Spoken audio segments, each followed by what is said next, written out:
Hey everybody, Shotaru here again. Welcome to the final part of the Rayman speedrunning tutorial, where we will be defeating the final boss and saving the world. So, let's get started. The very first screen, we are on a frying pan. It's way more difficult than it looks. So we just basically want to jump. Moving doesn't really do anything. Just jump at the right time. The best way to control your speed is if you want to speed up, you can kind of like make sure you dodge the inclines by jumping up them. If you want to slow down, you make sure you go all the way along the incline, if that makes sense. So if you're like running up the entire incline, then you're going to slow down. But if you're jumping, you sort of like skip a lot of it, so you keep your speed a bit more. So I don't want to be too fast for this next bit. I'm just going to jump over the treacle, and then jump over this next treacle, whatever it is. Just takes a bit of practice. Not much I can really explain there. Just practice and practice until you know what you're doing. So now we have evil Rayman, clone Rayman, who is copying our every move. I deliberately run a bit off the edge there, so I grab this ledge. Just keep jumping along. Because those are slippery, I like to grab that ledge to stop myself. Fall down there really quick, so that spawns the clouds just there. You have to be on the left-hand side. You can fall down there. I'll show you all this again, because there's a lot. I guess there is quite a bit to explain. So yeah, like I said, I go very far to the right this second one, so I grab this ledge. I deliberately look to the left, so I slow myself down, so I grab this ledge, and this instantly spawns the clouds. Fall down here, weave, and you can just run down here, hover a bit, climb up these. Okay, now this bit, you can see those clouds are going up and down. They're bouncing up and down. If you jump at the, I think it's almost like frame perfect, at the perfectly wrong time. This jump here, you'll miss it. Those two, you'll miss that jump from that one to that one. So which is why I advise jumping from either, see I missed it then, jump really far to the left, and then if you miss it, just in case, move to the right. So like this, I deliberately stay on the left hand side in case I miss it, so I move to the right and I can like cycle him so he doesn't catch me. Because it's easy to stay in the middle, miss it, and then get all flustered, and then his head's, you know, at your feet, and then you die. So just in case, stay really close to the left. If you miss it, you can move to the right. Run, you don't have to get that hoop. You can hold up to give yourself a bit more speed on the hoops. That wasn't the best speed, but you know. Jump over here, grab this ledge, deliberately jump up here, there. That stops him from getting in your way. And there you go.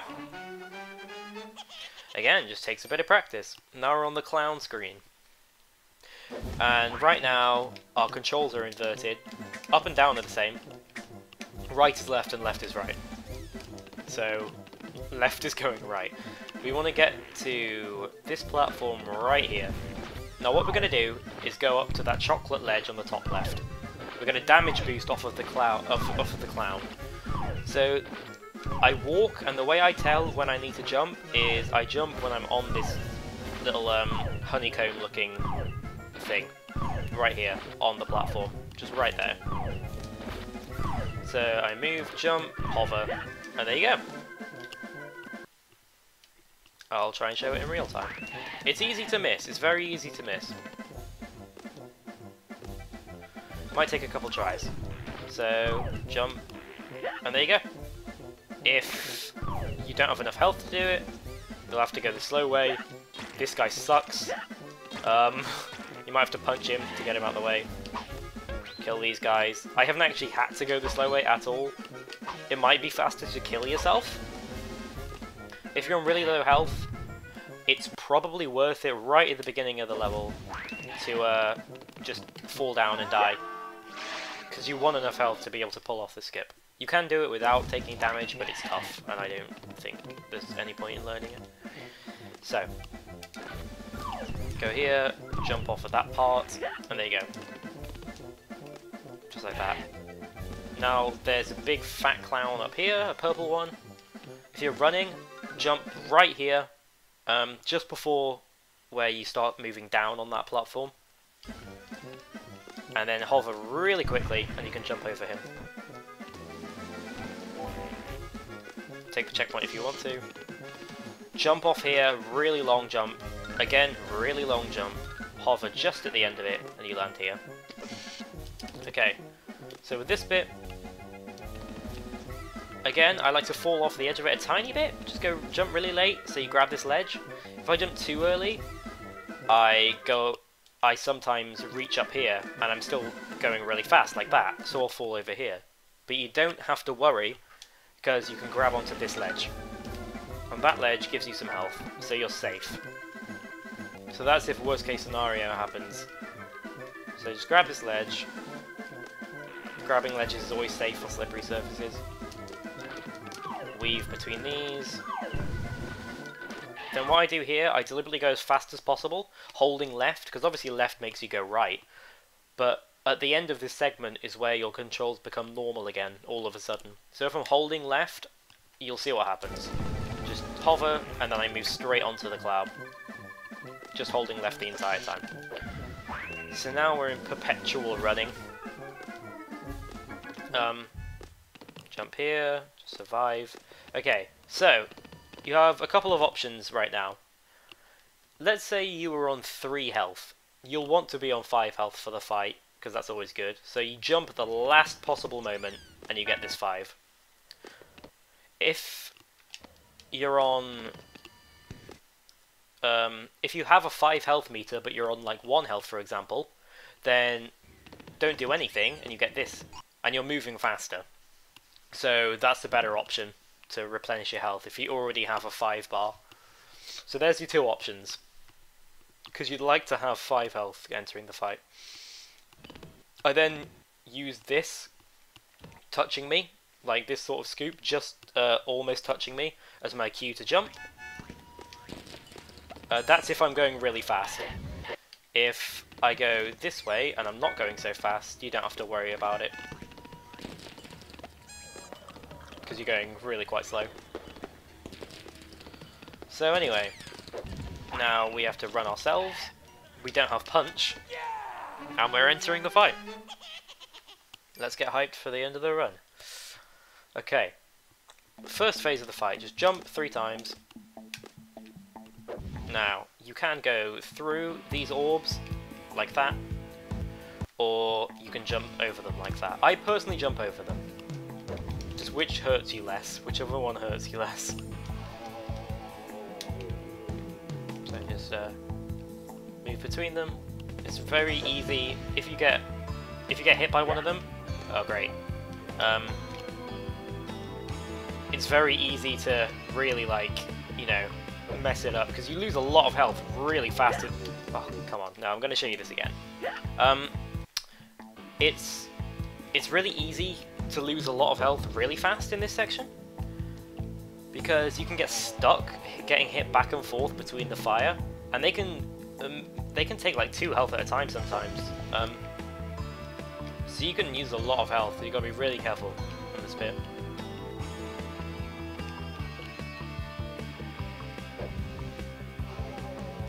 Yeah, the reason I was dying was because I was talking at the same time. So clear that bit, and then he's going to say, "We're doomed." Then move really close to the right. Do not move too close, because then you'll get hit by the fire.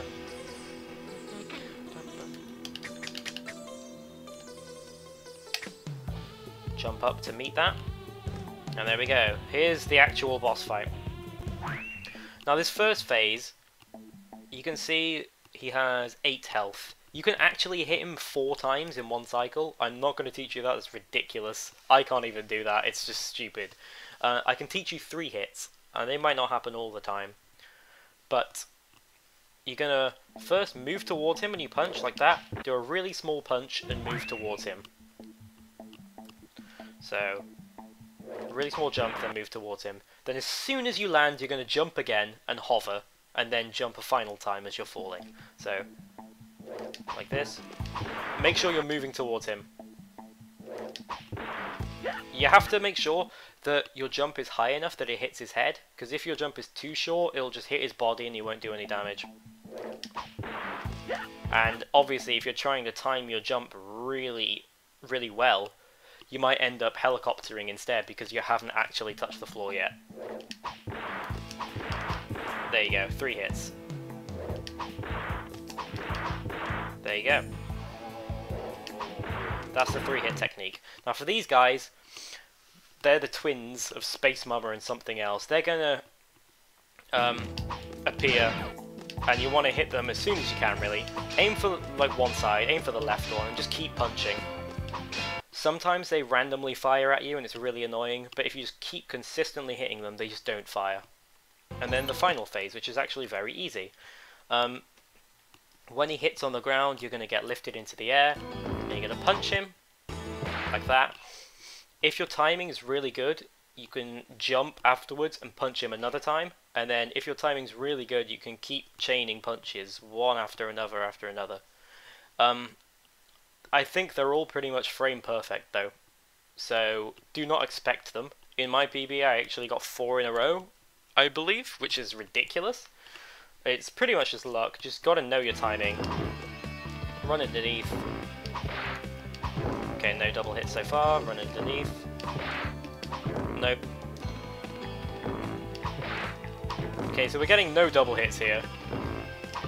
Okay, I might actually save state here to see if I can show you any double hits.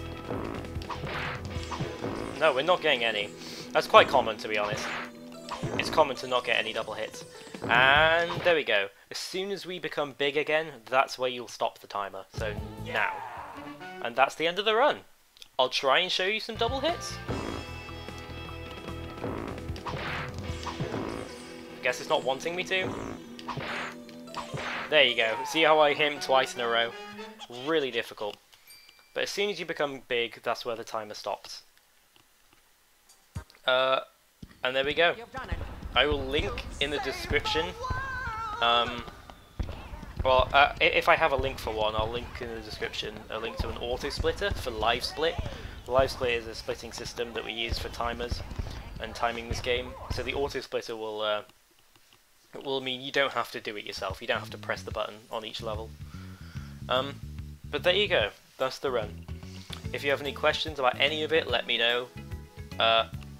As I said in the first video, I am running on PSX 1.9. So it's an emulator. Because I'm European, I don't have the fastest version of the game.